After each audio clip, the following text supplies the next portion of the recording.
ಎಲ್ಲರಿಗೂ ನಮಸ್ಕಾರ. Welcome to my channel. ಇವತ್ತು ನಾನು ನಮ್ಮ ಸಿರಸಿಯ ಶ್ರೀ ಮಾರಿಕಾಂಬಾ ದೇವಾಲಯದ ಚರಿತ್ರೆಯ ಬಗ್ಗೆ ನಿಮ್ಮ ಜೊತೆ ಹಂಚ್ಕೊಳ್ತಾ ಇದ್ದೀನಿ.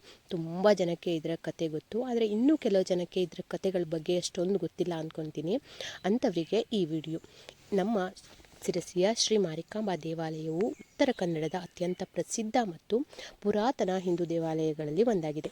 ಈ ದೇವಾಲಯ ಉತ್ತರ ಕರ್ನಾಟಕದಲ್ಲಿದ್ದರೂ ಕೂಡ ಇದರ ಕೀರ್ತಿ ಸಂಪೂರ್ಣ ಕರ್ನಾಟಕವನ್ನೇ ಆವರಿಸಿಕೊಂಡಿದೆ. ದೇಶ ವಿದೇಶಗಳಿಂದ ಭಕ್ತರು ಈಕೆಯ ಆಶೀರ್ವಾದವನ್ನು ಪಡೆಯಲು ಇಲ್ಲಿಗೆ ಬರ್ತಾರೆ. 2 ವರ್ಷಗಳಿಗೊಮ್ಮೆ ಇಲ್ಲಿ ನಡೆಯುವ ಜಾತ್ರಾ ಮಹೋತ್ಸವವೇ ಇಲ್ಲಿನ ವಿಶೇಷ. ಈ ಪವಿತ್ರ ದೇವಾಲಯವನ್ನು ಪ್ರವೇಶಿಸಿದಂತೆ ದೇವಾಲಯದ ಇಕ್ಕೆಲಗಳಲ್ಲಿ 2 ಆನೆಗಳ ಮೂರ್ತಿಯು ನಮ್ಮನ್ನು ದೇವಾಲಯದ ಒಳಗೆ ಆಹ್ವಾನಿಸುತ್ತದೆ. ಈ ದೇವಾಲಯದ ಪ್ರವೇಶ ದ್ವಾರದಿಂದ ಹಿಡಿದು ಕೊನೆಯವರೆಗೂ ಗೋಡೆಗಳ ಮೇಲೆ ಕೆಂಪು ಬಣ್ಣದಿಂದ ಪುರಾತನ ಕಥೆಗಳನ್ನು ಬರೆಯಲಾಗಿದೆ. ಹಾಗೆ ಭಕ್ತರು ಈ ಪುರಾತನ ಕಥೆಗಳನ್ನು ಇಲ್ಲಿ ಓದಿ ತಿಳಿದುಕೊಳ್ಳಬಹುದು. ಹಾಗೆ ದೇವಾಲಯದ ಒಳಗೆ ಪ್ರವೇಶಿಸಿದಂತೆ ದೊಡ್ಡ ಸಭಾಭವನ ನಾವು ನೋಡಬಹುದು. ಆ ಸಭಾಭವನವನ್ನು ಪ್ರವೇಶಿಸಿದಂತೆ ನಮಗೆ ಮೈ ನವಿರೇಳೋದಕ್ಕೆ ಶುರುವಾಗುತ್ತೆ. ಯಾಕೆ ಅಂದರೆ ಅಲ್ಲಿ ಕುಳಿತಿರುವವರು ಬೇರಾರು ಅಲ್ಲ, ಆಕೆಯೇ ನಮ್ಮ 8 ಕೈಗಳ 7 ಅಡಿ ಎತ್ತರದ ವ್ಯಾಘ್ರನ ಮೇಲೆ ಆಸೀನಳಾದ ತಾಯಿ ಮಾರಿಕಾಂಬೆ. ಹಾಗೆ ಈಕೆಯನ್ನು ನೋಡ್ತಿದ್ದಂತೆ ಜೀವನವೇ ಧನ್ಯ ಎನ್ನುವ ಭಾವನೆ ನಮ್ಮಲ್ಲಿ ಮೂಡ್ತದೆ. ಹಾಗೆ ಈ ಮಾರಿಕಾಂಬೆ ದೇವಿ ಕರ್ನಾಟಕದಲ್ಲಿ ಮಾರಮ್ಮ ದೇವಿಯರಿಗೆ ವಿಶೇಷ ಸ್ಥಾನವಿದೆ. ಹಾಗೆ ಅದರಲ್ಲೂ ಸಿರಸಿಯ ಶ್ರೀ ಮಾರಿಕಾಂಬಾ ದೇವಿಯನ್ನು ದೊಡ್ಡಕ್ಕ ಎಂದು ಕರೀತಾರಂತೆ. ಅಂದರೆ ಕೊಲ್ಲೂರಿನ ಮೂಕಾಂಬಿಕಾ ಹಾಗೆ ಮೈಸೂರಿನ ಚಾಮುಂಡೇಶ್ವರಿಗೂ ಈ ಮಾರಿಕಾಂಬೆನೇ ಅಕ್ಕ ಅಂತೆ. ಹಾಗಾಗಿ ಸಿರಸಿ ಮಾರಿಕಾಂಬಾ ದೇವಾಲಯವನ್ನು ಶ್ರೀ ಮಾರಿಕಾಂಬಾ, ಅಮ್ಮನೋರ್ ಗುಡಿ, ಹಾಗೆ ಮಾರಿಗುಡಿ, ದೊಡ್ಡಮ್ಮನ ದೇವಸ್ಥಾನ ಹೀಗೆ ನಾನಾ ಹೆಸರುಗಳಿಂದ ಕರೀತಾರಂತೆ. ಹಾಗೆ ಈಕೆಯನ್ನು ಭೇಟಿಯಾಗಿ ನಮ್ಮೆಲ್ಲ ಕಷ್ಟಗಳನ್ನು ಹೇಳಿಕೊಂಡು ಭಕ್ತಿಯಿಂದ ಆರಾಧಿಸಿದರೆ ಖಂಡಿತವಾಗಿ ಎಲ್ಲ ಕಷ್ಟಗಳು ದೂರಾಗಿ ಮನಸ್ಸಿಗೆ ಅದೇನೋ ಶಾಂತಿ ನೆಮ್ಮದಿ ಕರುಣಿಸ್ತಾಳೆ ಅಂತ ನಮ್ಮ ನಂಬಿಕೆ. ಹಾಗೆ ಶ್ರೀ ಮಾರಿಕಾಂಬಾ ದೇವಸ್ಥಾನದ ಇತಿಹಾಸ ಏನು ಅಂತ ಹೇಳೋದಾದರೆ, ಹಾನಗಲ್ನಿಂದ ಸಿರಸಿಗೆ ದೇವಿಯ ವಿಗ್ರಹ ಬಂದಿತೆಂದು ಪುರಾಣಗಳು ಹೇಳ್ತದಂತೆ. ಹಾಗೆ ಹಾನಗಲ್ನಲ್ಲಿ ಪ್ರಬಲ ಶಕ್ತಿಪೀಠಗಳು ಕೂಡ ಇವೆಯಂತೆ ಎಂದು ಮಹಾಭಾರತದಲ್ಲಿ ಉಲ್ಲೇಖಿಸಲಾಗಿದೆಯಂತೆ. ಹಾನಗಲ್ ಜಾತ್ರಾ ಮಹೋತ್ಸವದ ನಂತರ ದೇವಿಯ ವಿಗ್ರಹವನ್ನು ಆಭರಣ ಸಮೇತ ಪೆಟ್ಟಿಗೆ ಹಾಕಿಟ್ಟಿದ್ರಂತೆ ಪೆಟ್ಟಿಗೆಯಲ್ಲಿ. ಹಾಗೆ ಅದನ್ನು ಎತ್ಕೊಂಡು ಹೋದ ಕಳ್ಳರು ಆಭರಣಗಳನ್ನಷ್ಟನ್ನೇ ಎತ್ಕೊಂಡು ವಿಗ್ರಹವಿದ್ದ ಆ ಪೆಟ್ಟಿಗೆನ ಸಿರಸಿರ ದೇವಿ ಕೆರೆಯಲ್ಲಿ ಹಾಕಿದ್ರಂತೆ. ಆಗ ಬಸವ ಎನ್ನುವ ಭಕ್ತನೊಬ್ಬ ಪ್ರತಿ ವರ್ಷ ಚಂದ್ರಗುತ್ತಿಯ ಜಾತ್ರೆಗೆ ಹೋಗ್ತಿದ್ದಂತೆ.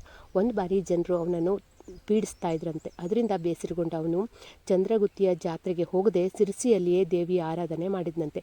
ಒಂದು ದಿನ ರಾತ್ರಿ ನಾನು ನಿಮ್ಮ ಊರಿನ ಕೆರೆಯಲ್ಲಿದ್ದೇನೆ, ನನ್ನನ್ನು ಮೇಲೆತ್ತು ಎಂದು ಹೇಳ್ತಾಳಂತೆ. ಅದರಂತೆ ಪೆಟ್ಟಿಗೆಯಲ್ಲಿದ್ದ ದೇವಿಯ ಬಿಡಿ ಭಾಗಗಳನ್ನು ಸೇರಿಸಿ 1911ರ ವೈಶಾಖ ಶುದ್ಧ ಅಷ್ಟಮಿಯ ಮಂಗಳವಾರ ದೇವಿಯ ಪ್ರತಿಷ್ಠಾಪನೆ ಆಯ್ತಂತೆ. ನಂತರ ಅದೇ ಜಾಗದಲ್ಲಿ ಭವ್ಯವಾದ ದೇವಾಲಯ ಕೂಡ ನಿರ್ಮಾಣವಾಯ್ತಂತೆ.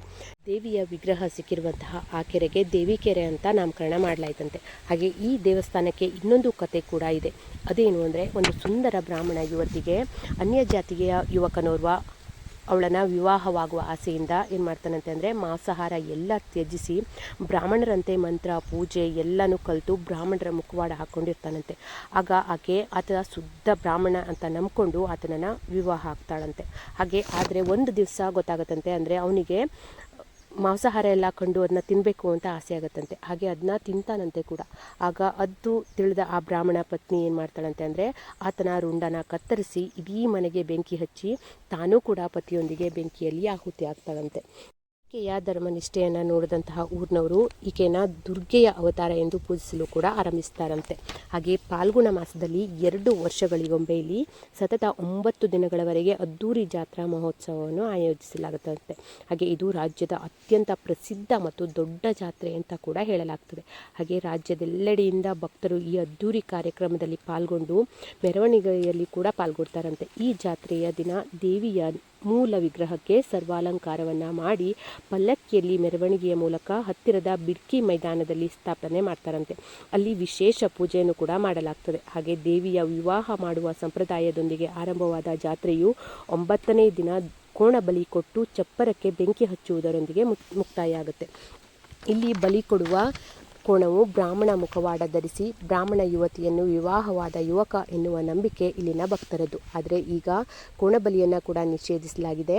ಕೋಣವನ್ನು ಬಲಿ ಕೊಡುವ ಬದಲು ಬೂದುಗುಂಬಳಕಾಯಿಯನ್ನು ಹೊಡಿತಾರಂತೆ. ಇಲ್ಲಿ ಪದ್ಧತಿ ಕೂಡ ಆಚರಣೆಗೆ ಬಂದಿದೆ. ಹಾಗೆ ಜಾತ್ರಾ ಮಹೋತ್ಸವವು ಮುಗಿದ 10 ದಿನಗಳವರೆಗೆ ಇಡೀ ಊರಿನವರಿಗೆ ಸೂತಕ ಇರ್ತದಂತೆ. ಹಾಗೆ ಈ ಸಂದರ್ಭದಲ್ಲಿ ಯಾವುದೇ ರೀತಿಯಾಗಿರುವಂತಹ ಶುಭ ಕಾರ್ಯ ಅಂತ ಮಾಡೋದಿಲ್ಲ.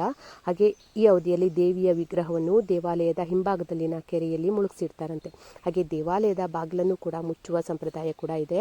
ನಂತರ ಯುಗಾದಿಯಂದು ಈ ದೇವಾಲಯದ ಬಾಗಿಲನ್ನು ಮತ್ತೆ ತೆರೀತಾರೆ. ಮತ್ತೆ ಜಾತ್ರೆಯ ನಂತರ ಕೋಣವನ್ನು ಹರಾಜಿನಲ್ಲಿ ಮಾರ್ತಾರಂತೆ. ಹಾಗೆ ದೇವಾಲಯದಲ್ಲಿ ಮತ್ತೆ ಎಂದಿನಂತೆ ಪೂಜೆ ಕಾರ್ಯಗಳು ಆರಂಭಿಸಲಾಗುತ್ತದೆ. ಈ ಅದ್ಭುತ ಹಾಗೂ ಪವಿತ್ರ ದೇವಾಲಯಕ್ಕೆ ಒಮ್ಮೆಯಾದರೂ ಭೇಟಿ ನೀಡಿ ಈ ದೇವಿಯ ದರ್ಶನವನ್ನು ಪಡೆದು ಹಾಗೆ ದೇವಿಯ ಪ್ರೀತಿಗೆ ಪಾತ್ರರಾಗಿ ಅಂತ ಕೇಳ್ಕೊಳ್ತೀನಿ. ಹಾಗೆ ಈ ದೇವಿ ದೇವಸ್ಥಾನಕ್ಕೆ ಎಷ್ಟೋ ದೂರದ ಜನರು ಬರ್ತಾರೆ. ಸಿಕ್ಕಾಪಟ್ಟೆ ಅಂದರೆ ಸಿಕ್ಕಾಪಟ್ಟೆ ರಶ್ ಇರುತ್ತೆ. ದೇವಿನ ನೋಡೋದಕ್ಕೂ ಕೂಡ ಅದೃಷ್ಟ ಮಾಡಿರಬೇಕು. ಅಂದರೆ ಕೆಲವರಿಗೆ ದೂರದಿಂದಲೇ ದೇವಿ ಕಾಣಿಸೋದಿಲ್ಲ, ಅಷ್ಟೊಂದು ಜನ ಇರ್ತಾರೆ. ಆದರೂ ಕೂಡ ದೇವಿನ ನೋಡೋದಕ್ಕೆ ತುಂಬ ಊರಿಂದ ತುಂಬ ದೇಶ ವಿದೇಶಗಳಿಂದ ಕೂಡ ಬರ್ತಾರೆ. ದೇವಿನ ನೋಡಿ ತಮ್ಮ ಇಷ್ಟಾರ್ಥಗಳನ್ನು ಈಡೇರಿಸ್ಕೊಳ್ತಾರೆ. ಹಾಗೆ ಈ ದೇವಿ ನಂಬಿಕೊಂಡು ಬಂದರೆ ಈ ದೇವಿ ಯಾವತ್ತೂ ಕೈ ಬಿಡೋದಿಲ್ಲ ಅಂತ ಅನ್ನೋದು ಇಲ್ಲಿ ಜನರ ನಂಬಿಕೆ.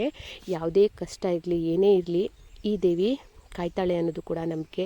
ಈ ಅಮ್ಮನವರ ದೇವಸ್ಥಾನಕ್ಕೆ ವರ್ಷದಲ್ಲಿ ಎಷ್ಟು ಸರಿ ಹೋಗ್ತೀವಿ ಅಂತ ಗೊತ್ತಿಲ್ಲ, ಆದರೆ ಒಂದೆರಡು ಸರಿ ಅಂತೂ ದೇವಿ ಪೂಜೆ ಮಾಡಿ ದೇವಿಗೆ ಬಾಗಿನ ಕೊಟ್ಟು ಬರದೇ ಇದ್ದರೆ ಮನಸ್ಸಿಗೆ ಸಮಾಧಾನ ಅಂತೂ ಆಗೋದೇ ಇಲ್ಲ. ಹಾಗೆ ನಾವು ಏನಾದರೂ ಮನಸ್ಸಲ್ಲಿ ಕೇಳ್ಕೊಂಡ್ರೂ ಕೂಡ ಅಷ್ಟೇ ನಮ್ಮ ಆಸೆ ಕೂಡ ಈಡೇರುತ್ತೆ ಅಂತ ನಮಗೆ ನಂಬಿಕೆ ಇದೆ.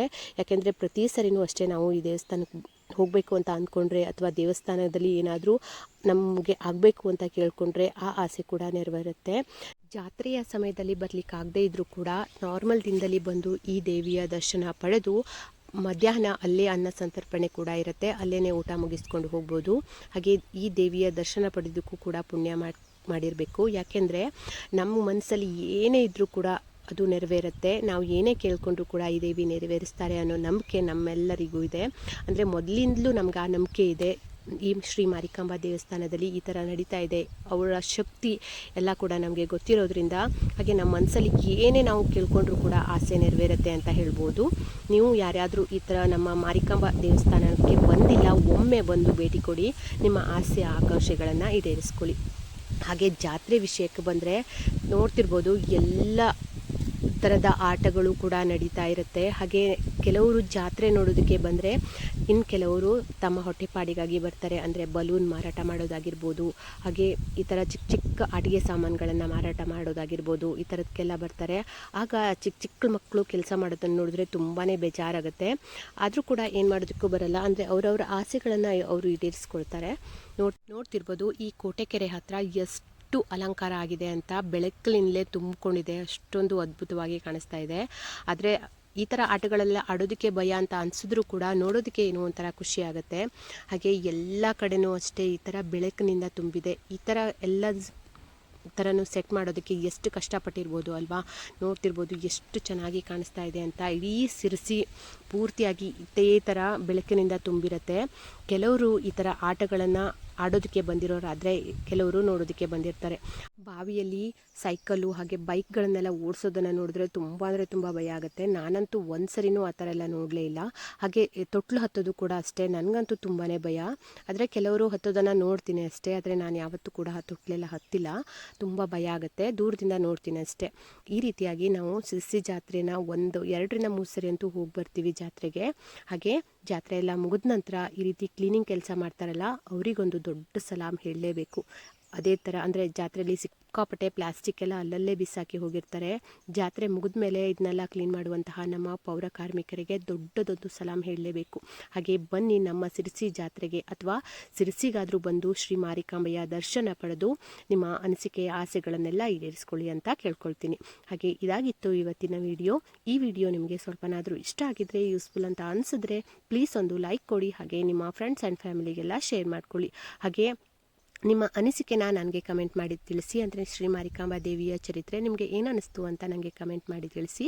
ಹಾಗೆ ನನ್ನ ಚಾನೆಲ್ಗೆ ಯಾರೆಲ್ಲ ಹೊಸದಾಗಿ ನೋಡ್ತಾ ಇದ್ದರೆ ಪ್ಲೀಸ್ ಸಬ್ಸ್ಕ್ರೈಬ್ ಮಾಡಿಕೊಂಡು ನೋಡಿ. ಹಾಗೆ ಪಕ್ಕದಲ್ಲಿರುವಂತಹ ಬೆಲ್ ಐಕಾನ್ನ ಕ್ಲಿಕ್ ಮಾಡಿ. ಮುಂದಿನ ವಿಡಿಯೋದಲ್ಲಿ ಸಿಗ್ತೀನಿ. Thank you.